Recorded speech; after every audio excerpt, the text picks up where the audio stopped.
Greece, 5th century BC. Over the course of 3 decades, led by one man, a city and its people rise to greatness. This is Athens, the birthplace of democracy. But it is Pericles' city.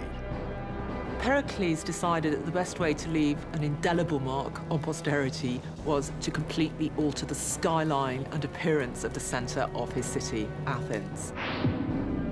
Pericles builds impregnable fortifications, the first Senate house, a complex network of pipes to supply his people with fresh water. He builds the most powerful navy in the ancient world, and he builds temples. One, the Parthenon, will be hailed by many as the most perfect building ever completed. I think he did have a vision for what Athens should be, and seemed to follow that vision for most of his life. After 2,500 years, we can show this vision again, recreate this lost world as Pericles saw it, the greatest city on Earth.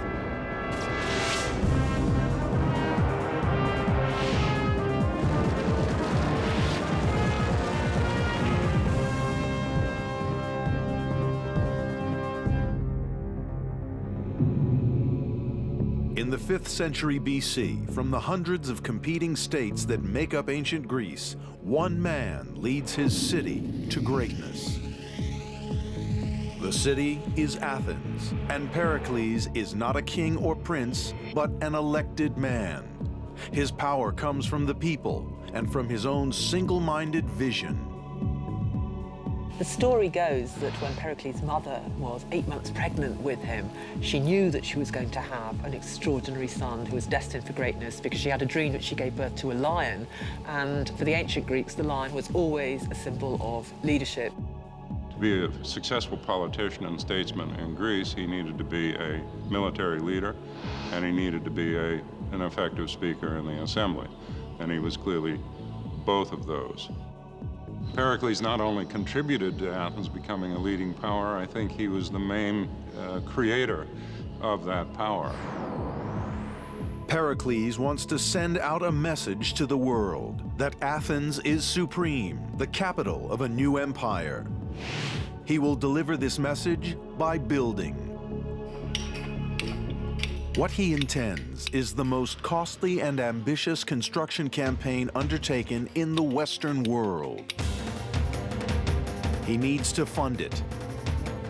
In what some will see as an act of blatant theft, he raids the Greek treasury.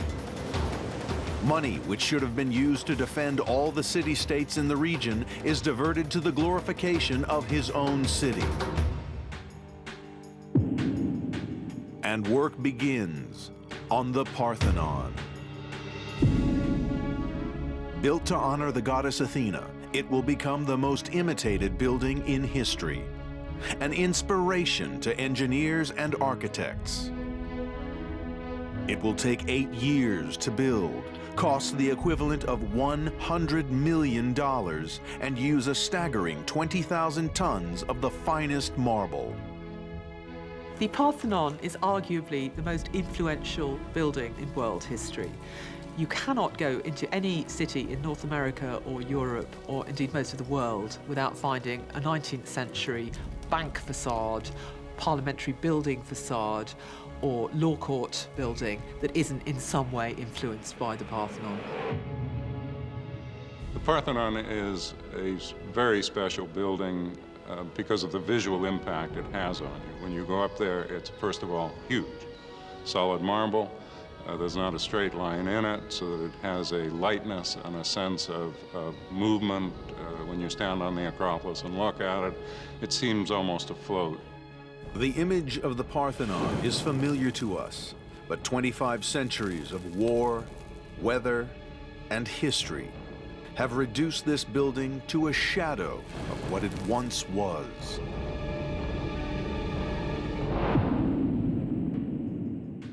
Engineer Ed McCann and architect Manolis Koris have set themselves the task of deciphering exactly how it came to be built. what it looked like during Athens' golden age. Pericles' men cut marble for the Parthenon from the nearby mountain of Penteli. The team restoring the temple today get their marble from the very same place. What seems laborious, even with the aid of modern technology, would have taken months in Pericles' time. First, the marble was chiseled by hand from the parent rock. It was examined for faults, and then the business of transportation began. It was a 10-mile journey, and they bought 20,000 tons of marble blocks with just teams of oxen and rollers, this incredibly long journey all the way up the steep Acropolis to get it there. This is an astonishing feat. It would be an astonishing feat today with proper cars and so on. The most difficult part of the journey was the last part, getting the marble up a 302-foot slope. Ed McCann has discovered the ingenious technique that the masons used for lifting. They had a very cunning system for getting the rocks up to the top. And what they did was they set up, they had a cart on one side with the rock on it, and up the top on the other side they have another cart full of stone with a big rope going round and over a giant pulley wheel. And then they set up the donkeys and the people all pulling down.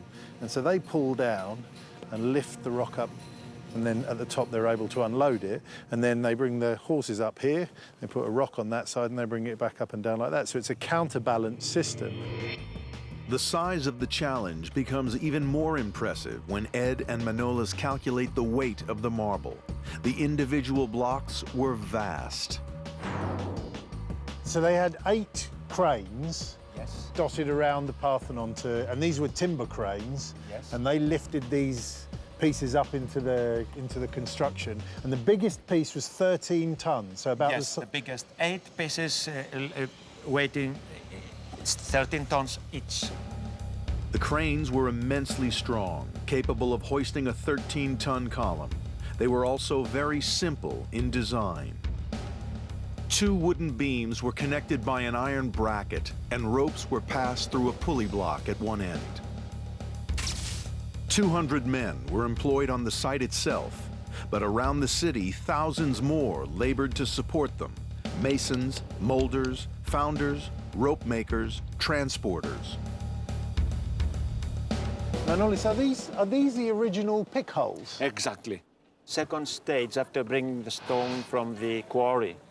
It is one of the preliminary stages. But the last time someone put their finger in there might have been 2,500 years ago. Exactly. With a pick. Once it was in place, the most skilled masons carved the marble. Ed McCann wants to understand how they worked by trying it for himself.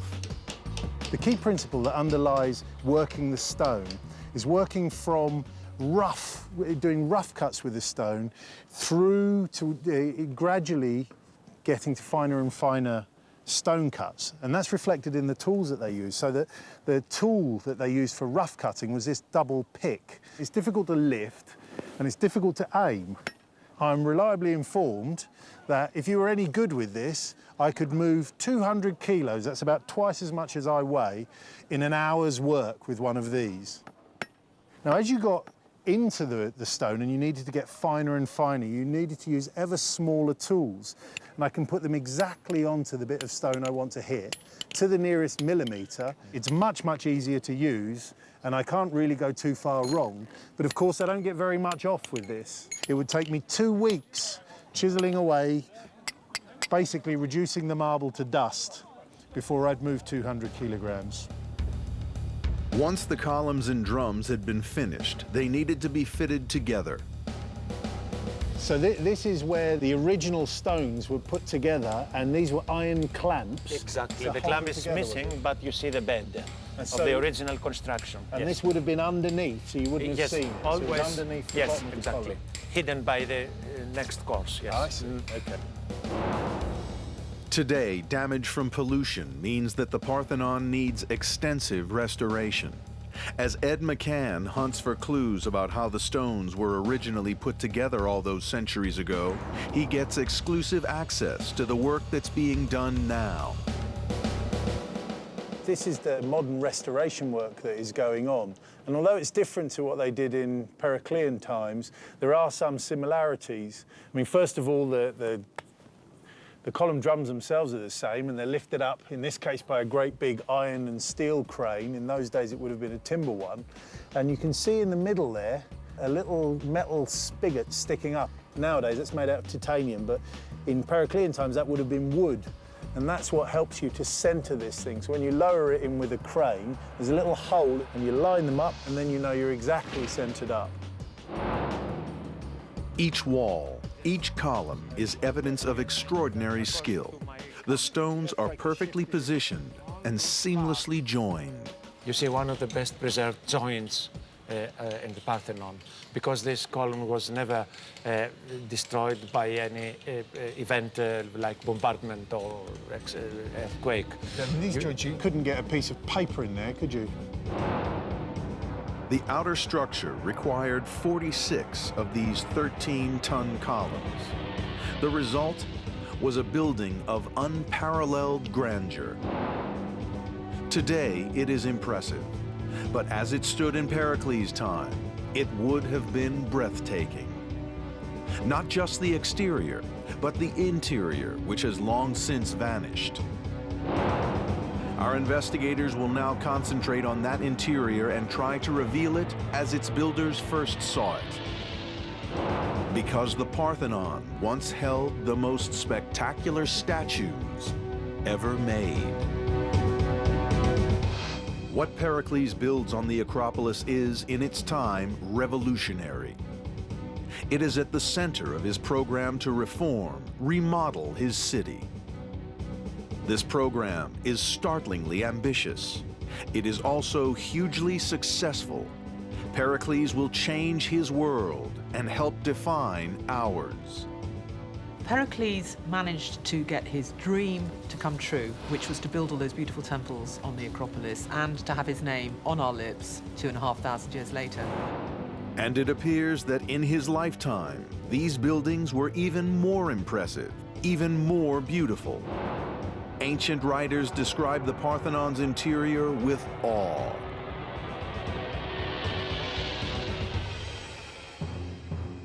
What they talk about is no longer here. In 1687, the Venetian army bombarded the city of Athens. The center of the temple was destroyed by a huge explosion. Now Ed McCann and Manolis Koris hunt among the ruins to decipher what clues are left. They want to understand what the Parthenon looked like when it was first built.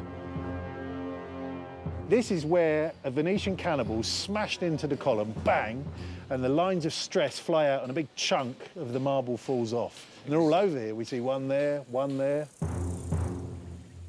I've noticed that you've got some Greek vandals. Because that's graffiti, isn't it? Yes, it is, yes.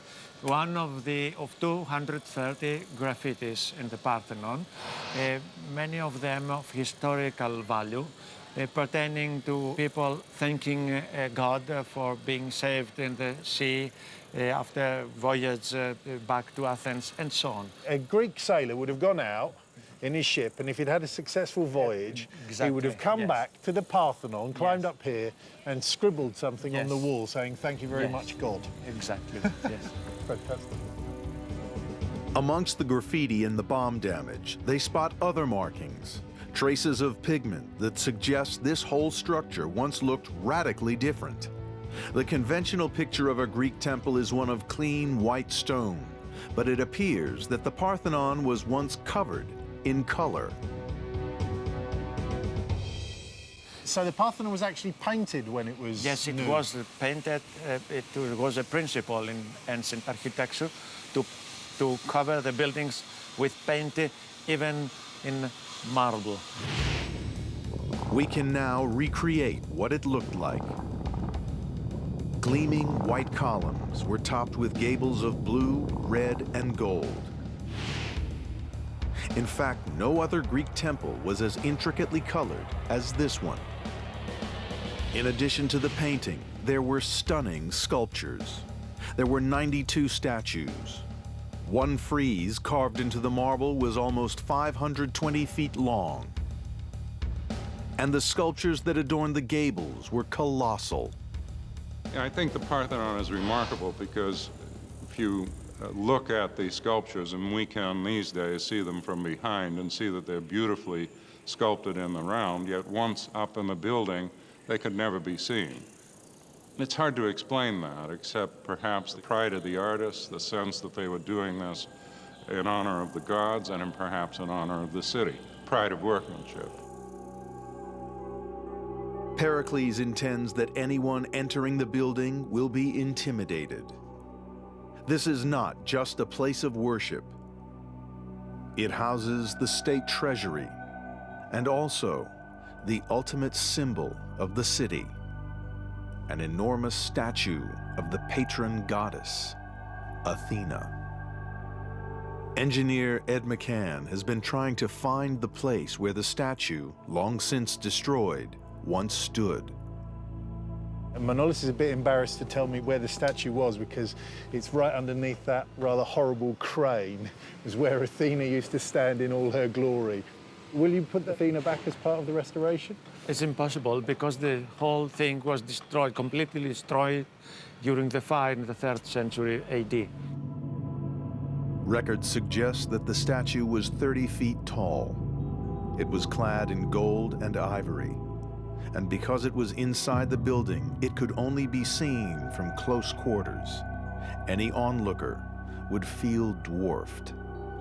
This statue was virtually unprecedented. Pericles had it put on a plinth that was 5 foot tall, so that when you went in, all you could see was her feet, and then you gradually lifted your gaze up and up and up and up, 40 more feet until you finally came to her beautiful face, her helmet with these horses springing out of it towards the gods. The statue of Athena in Athens completely altered the history of temple statuary in the ancient world, and therefore probably of Christian statuary as well. And the design of the temple's exterior has proved still more influential. Throughout the 2,500 years since it was built, engineers all over the world tried to copy the Parthenon, but they never bettered it. Ed McCann unlocks its secrets. One of the more famous stories about the Parthenon is how, although it's a very rectangular building when you look at it, actually there aren't any straight lines in it at all, and that the people who built it all with gentle curves going upwards to counterbalance an optical effect, that when you look at straight lines from distance, they don't appear to be straight, and so everything's curved.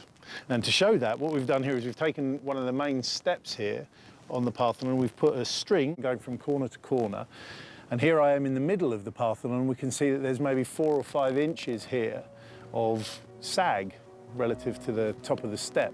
What that means is that the step is 4 inches higher here than it is on the corners. And this happens all over the Parthenon.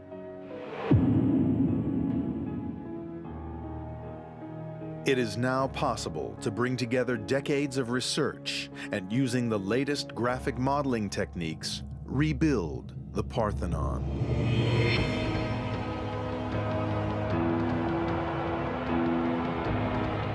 8 columns at the front, 8 at the back, a row of 15 on either side.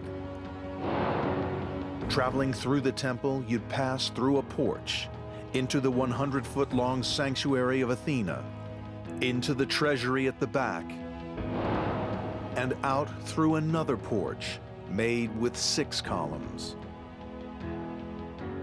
The Romans regarded the miracles of the Acropolis as the models for many of their buildings, and of course they then affected enormously the sort of buildings that went up during the European Renaissance. So even if it's via Rome, the Parthenon's influence always lives on in architecture.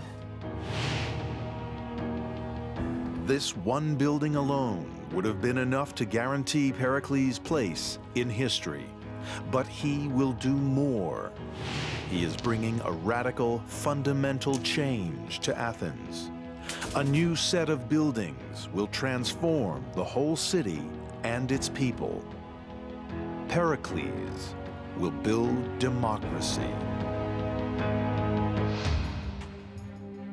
High on the Acropolis, throughout Pericles' time in government, the Parthenon stands as testament to Athens' status. It is a superpower. Athens showed her dominance over the rest of the Greek world mainly through, I think, Pericles' building program. But his plans aren't just about showing off to the wider world. Pericles intends to reshape the lives of ordinary Athenians.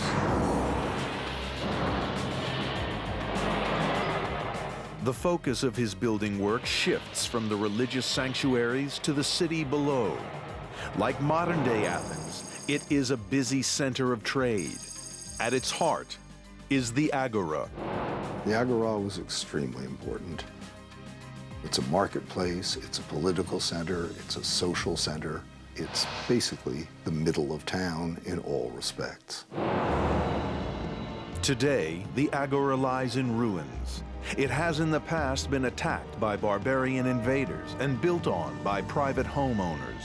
It is abandoned. But it is possible to recreate what it looked like in Pericles' time, when these 30 acres were the center of the most advanced civilization on Earth. John Camp is a world authority on the building of the Agora. He spent more than 3 decades trying to piece together what it looked like. Within this one plot were busy streets, a collection of temples, a marketplace, and the first ever Senate House. The Agora in Periclean times would have been quite impressive. It would have been lined with stoas, which are big, long, colonnaded buildings in which you could take shelter from the sun or from the rain, depending on the weather. And it will have been full of people. Yet another stunning temple was built here, very different from the Parthenon. Called the Hephaestion, it was dedicated to the craftsmen who made Pericles' vision a reality.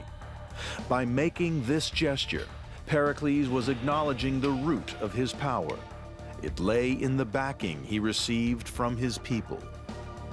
It's one of the best preserved temples in antiquity, so it's a little hard to see how it goes together. When you come down here, you can see pieces of its virtual twin, which was set up down in the lower square.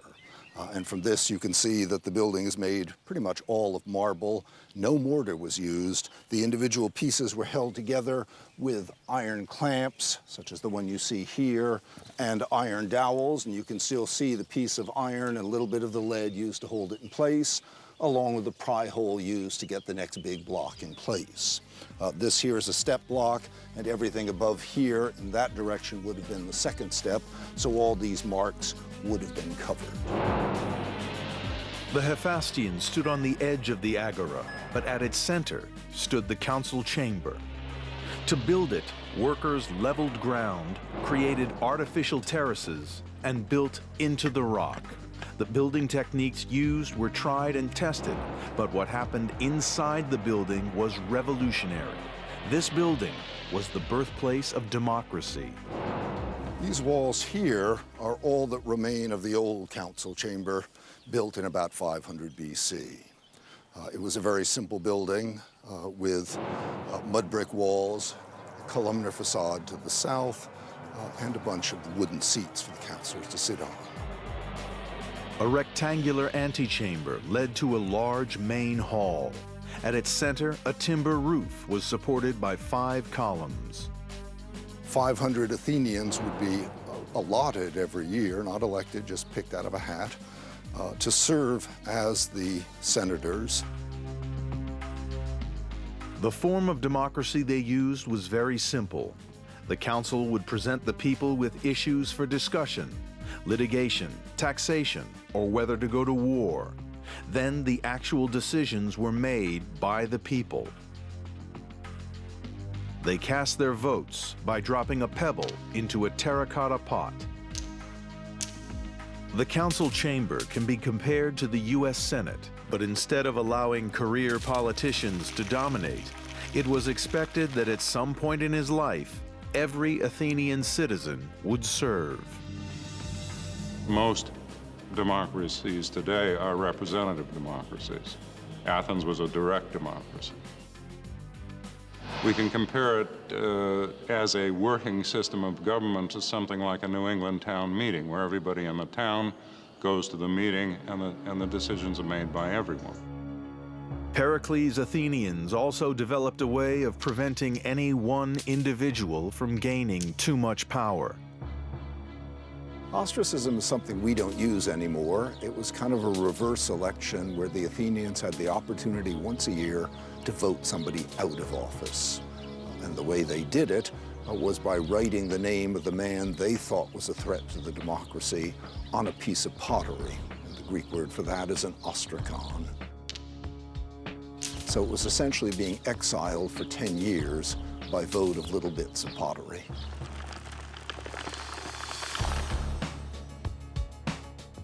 One day, a politician might be enormously popular with the people. The next, his assets could be frozen, and he might be banished from the country for 10 years. It's striking to note that is a punishment that Pericles never faced, despite dominating politics in Athens for more than 3 decades. His power came from the support of the people. And the humble homes of private individuals lay nearby, right alongside the mighty buildings and temples of the state.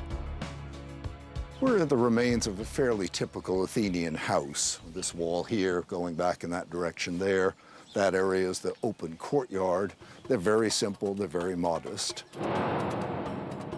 The walls of these houses were made out of mud brick or field stones reinforced with wood lined with clay. Once finished, the walls were painted in white, black, yellow, or red. The floors were made out of simple packed clay with perhaps a mosaic pattern.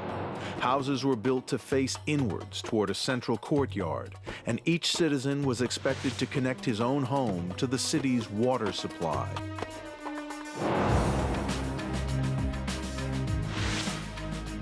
Hundreds of years before the great building projects of Rome, Pericles' Athenians developed and built a highly advanced sewage and water system. John Camp found what was left of it beneath these ruins. Clean water is essential for the well-being of the city, of course, and both Pericles and other statesmen concerned themselves a lot with making sure the Athenians had enough. You see here a group of pipelines that have been excavated, many of them used to bring good fresh water into the city, many others used to carry the wastewater away. And literally hundreds of meters have been found crisscrossing the agora. Sections were short, 3 to 4 feet long, because they were made on a potter's wheel. Around 2 inches thick, they were made with a special lip at one end to ensure a watertight fit. When a length of pipe had been laid, the engineers would test for leaks by pouring through water stained with ash. Traveling in shallow trenches beneath the agora, these pipes carried water from numerous wells and mountain springs.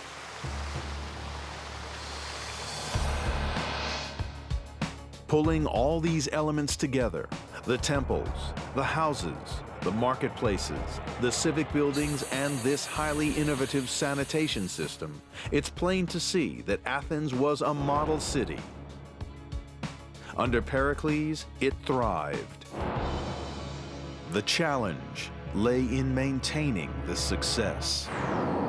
As Athens grew in wealth and power, it drew the jealousy of its neighbors.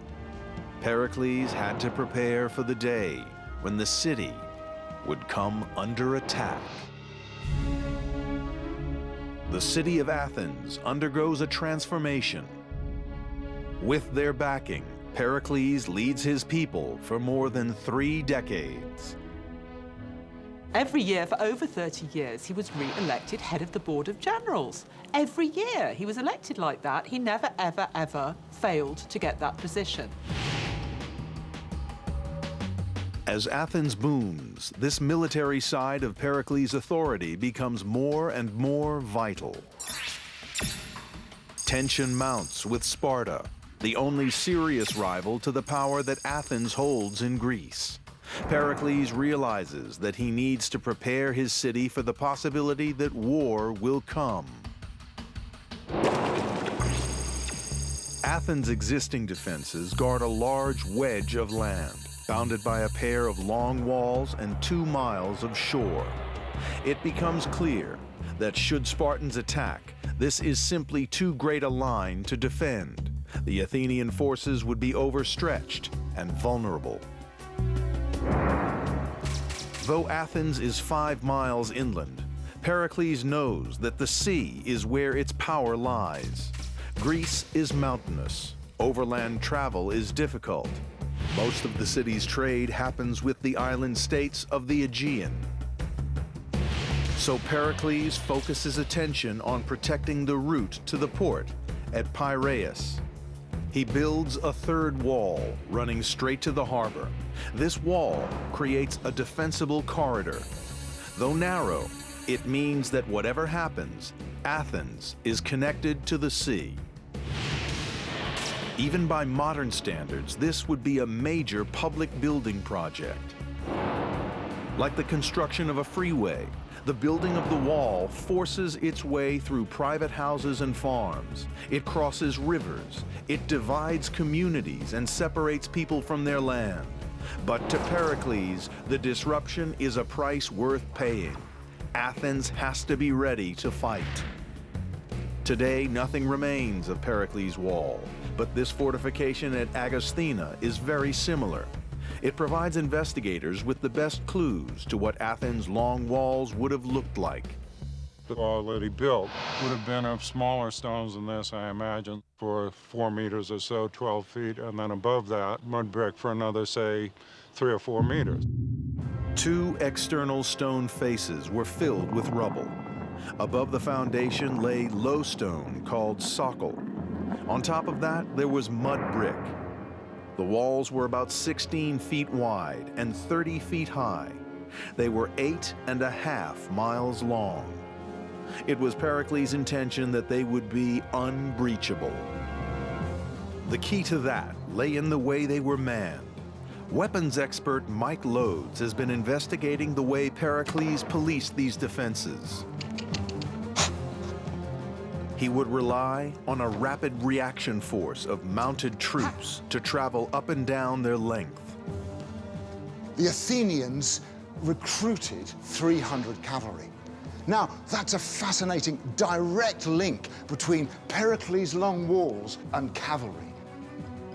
This was the start of Greek cavalry. Mounted troops were a major innovation in ancient Greek warfare. Cavalry can patrol along the walls. Cavalry can be shot out from postern gates at a moment's notice to go to the moment of trouble. And cavalry can patrol the countryside to protect that agricultural infrastructure. Postern gates were located at regular intervals along the walls. High towers and ramparts offered another level of security. The Athenian police and watchmen were recruited from Scythian archers. The Scythians were this people from north of the Black Sea. And they had these wonderful, strong, powerful, recurve bows made of horn and sinew. We've got a range of about 250, 300 yards. So anybody trying to lay any sort of siege work out there, these archers are going to be picking them off, and they would stand no chance. It wasn't just arrows that attackers had to fear. Pericles also stationed men armed with slingshots along the walls. They were effectively the snipers of their day. And their slingshot was cast in lead, so it has weight. It's aerodynamically shaped like a bullet. This would kill a man. And in fact, this is a copy of one that's in the British Museum, an original Greek slingshot, and it says the words Dexa, which means take that. It's a wonderful millennia-old bit of soldier's wit. And you simply place the sling in the basket and hurl it. Built before the development of siege warfare, these walls were never breached in Pericles' time. No army had the technical or logistical skill to bring them down. It meant that Pericles could confidently try to seize the advantage. He could take his country to war. The war began because there were two main cities in Greece, Athens and Sparta. Both were ambitious to be the leaders of the Greek world, and it was a case of two big kids on the block, and there was only room for one. So war was inevitable. 431 BC. As Pericles predicts, the forces of Sparta invade Athenian territory, and Pericles responds in a way that shocks his own people. Having strengthened the city's fortifications, he now puts all his faith in them. He orders the people of the countryside to abandon their homes and take refuge behind the walls of Athens. Many see it as cowardice. And so the Athenians watch as 60,000 Spartans rampage and destroy. Pericles' reasoning is that the Spartan army is too strong. To take them on land would be to lose. Instead, he will carry the battle to the sea, passing troops down the narrow, protected corridor that links Athens to the harbor at Piraeus. He will attack Sparta using a fleet of highly advanced, deadly warships, his triremes. Certainly we can say that Athens had the best navy in the Mediterranean in the 5th century BC. One reason for this was because Athens' income from empire allowed her to pay her crews to train longer and harder than anybody else's crews. No archaeologist has ever found remains of a trireme, but our investigators have pieced together the story of what must have been an awesome feat of marine and military engineering. The tri in trireme refers to the key innovation that set these ships apart. 3 banks of oars, one on top of another, gave it massive power.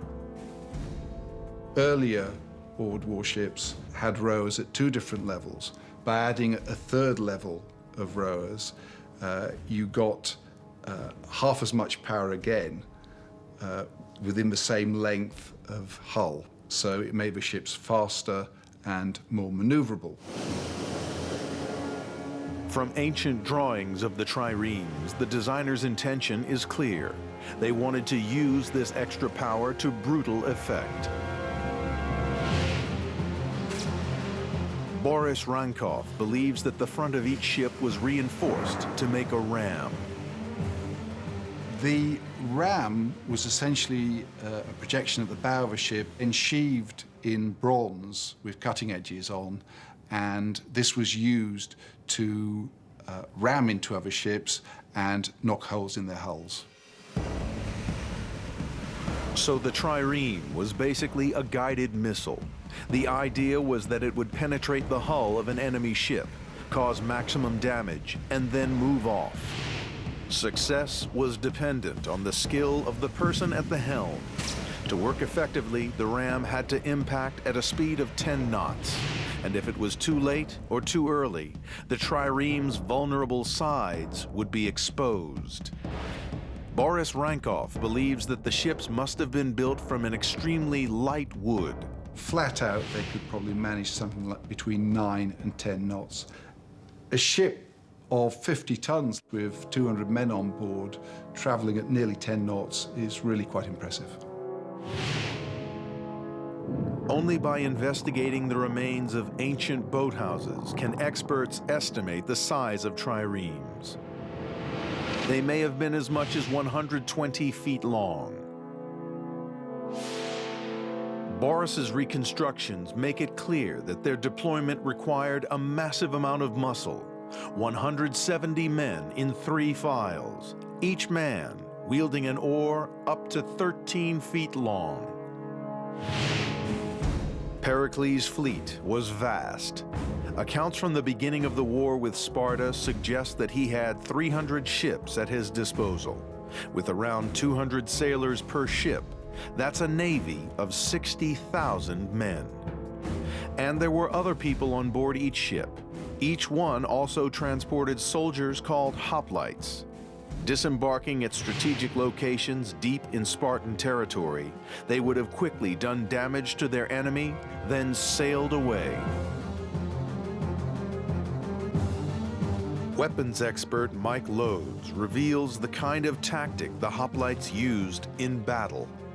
You would have vast phalanxes of hoplites, infantry, armed with a spear and a shield, would charge each other, meeting with an explosive energy, shoving and pushing and jabbing and stabbing their spears deep into the enemy ranks. It was a war of attrition. Imagine that behind Richard, there are 600 hoplites, 8 to 12 rows deep. Now, the first 2 or 3 ranks are going to be able to reach with their spears into the enemy lines. But behind that, the men are muscle and weight. With these highly skilled troops and the power of the triremes behind them, it appears that Pericles has the means to snatch a quick victory over the Spartans. But that victory doesn't come. The Spartans invade and attack the walls of Athens 5 times in 10 years. Each time they are forced to pull back, but keep returning. Gradually, the Athenians are worn down. And then Pericles' people come under attack in a way that they could never have foreseen, because their ships, their greatest strength, return from foreign ports carrying disease. Thousands of people are crowded behind the city walls, and in these cramped conditions, an unnamed plague wreaks havoc. A quarter of the population dies. The Athenians, for the first time in 50 years, lost all hope. The number of them that died seems to have been extraordinary.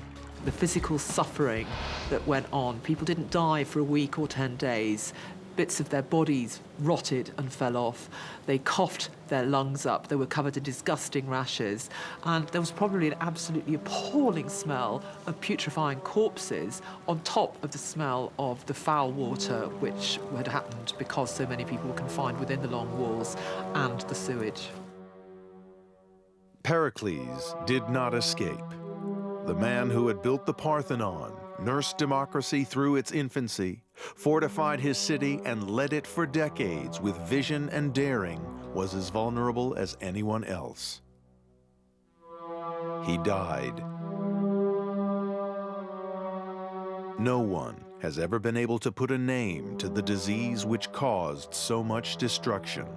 But recent findings suggest that all these people were probably killed by typhoid. Typhoid can be a very nasty disease. It can cause rising fever, you can become unconscious, delirious, you can get perforation of the bowel, blood uncontrollably coming out of your intestines.